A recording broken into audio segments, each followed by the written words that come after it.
ఇంద్రలోక భవనాన్ని ఈడ్చుకొచ్చి గదిలో మార్చి మళ్ళీ కట్టారో ఏమో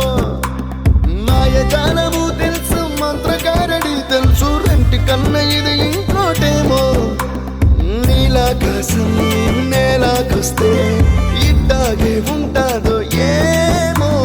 ఈ సంతోషం దాచాలంటే హృదయాలు ఓ వంద కావాలేమో ఇంతందంగా ఉంటుందా ఈ లోకం